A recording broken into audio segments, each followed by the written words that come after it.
Hi there, hope everyone is doing well. Today I have brought new and very emerging topic, that is WHO and the way infectious diseases are being handled in a democratic way. We all know how WHO has been formed on 7th April 1948. We have seen the establishment of WHO, the kind of mandate it is bestowed with, and how to handle a public health sector. These are the prime mandatory duties of WHO. But recent pandemic has thrown some of the lights on these particular contemporary issues. So how WHO is coping with how infectious diseases are being managed and how democratic way these diseases are being eradicated. We have also witnessed in the past that how polio is on the verge of getting eradicated, how smallpox is also eradicated, and several vaccines are being produced with the help of tremendous cooperation on the global front. In that particular case, WHO has played a very crucial role. As far as recent developments are concerned, how this corona pandemic has posed severe imposition upon the public health and even economic toll on the emerging economics, even including the developed one. Recently, while reading one article, I do recall what Ambassador Shamsaran has said. If China would have become a democracy, then the free flow of information could have provided us great stimulus in containing this particular pandemic. So, democracy word itself brings about the positive connotation as far as pandemic prevention is concerned. In recent developments, we have seen the kind of debates which are emerging its head and the kind of issues which global capital is facing. Hitherto, since liberalization, globalization and privatization, we have seen the maximum emphasis was peculiarly given on the very short term gains. So, in that particular regard, the public sector, that is health sector, was totally neglected across the board. Somehow developed countries tried to build up that infrastructure, but developing countries, while tackling poverty elevation and malnutrition problems, it was somehow kept on back burner. But now time has come to revive that particular sector. So across the globe, large number of policy measures are being undertaken. Then WHO's role has taken a center stage. What different mandates are there which are inherently best so as to reduce the pandemic tension is very important to know.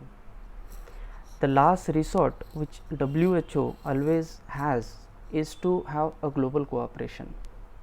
We have seen world during Cold War was having a bipolar division, but after 1991, when Cold War ended, we have seen a growth of multilateralism. Even that growth was started somehow in the budding phase 1945 onward, after the establishment of United Nations organization. So this is very peculiar day today that we are completing 75 years of UNO establishment. So these 75 years we have invested in developing global cooperation. So to fight any pandemic, we need strong and robust global cooperation. So how global cooperation is helping out to eradicate these diseases is very utmost important. So what global cooperation means? When you tackle a particular issue, you need to have cooperation among the member countries. As WHO has 194 member countries, so each member has its own financial contribution towards the WHO. Maximum European Union nations and the USA use large sum of contribution to WHO. China also does, India also does, even voluntary organization also donate to the WHO. So in this particular era, when most of the countries are looking inward, creating isolationism, then anti-globalization movement, so at this juncture it is very precise that all the countries should taken on board and should have greater cooperation even in case of vaccine development and its percolation down to the different health sectors. What India has seen over the last couple of years, India has started investing towards the public health sector infrastructure development. So somehow tropical countries are kept, naturally they are at the verge of attracting emerging diseases. As we all know, equatorial and subtropical belt is very vulnerable to emerging and re-emerging diseases because these are arthropod borne diseases. Even different diseases which were originated and even had created havoc, we know how they got evolved in, say for instance, African continent in equatorial belt.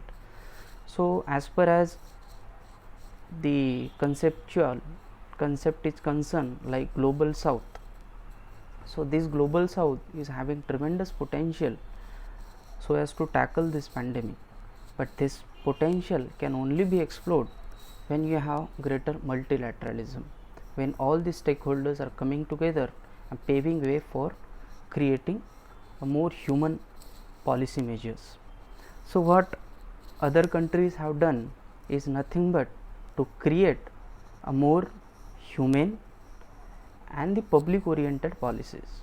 So what these public oriented policies are, we have seen how the economic development for last 20 or 25 years created some sort of economic inequality. That is why the reason which is oftenly being given why Brexit has happened, why a particular section of a society got benefited out of it and large number of section or chunk of a population is divide of it and created this huge economic inequality. How immigration is creating problem and how that particular problem, instead of tackling, politician using it as a anti-immigration move and creating their own political interest. So these are different emerging topics. So what these particular multilateralism can do is to have all the stakeholder voices heard properly, and the policies which are oftenly being touted as one of the emerging policies like infrastructure development towards the public sector and the greater political good or willpower towards implementing those policies. So at the last I would rather keep emphasizing on, if any country want to eradicate any sort of a emerging disease, it should have large public sector health infrastructure projects put in place. You should have different or descendant voices to be heard properly, so that what kind of lacunas are there and how those lacunas can be plugged together would be periodically evaluated, and the kind of policy measures would be properly restored. Thank you so much.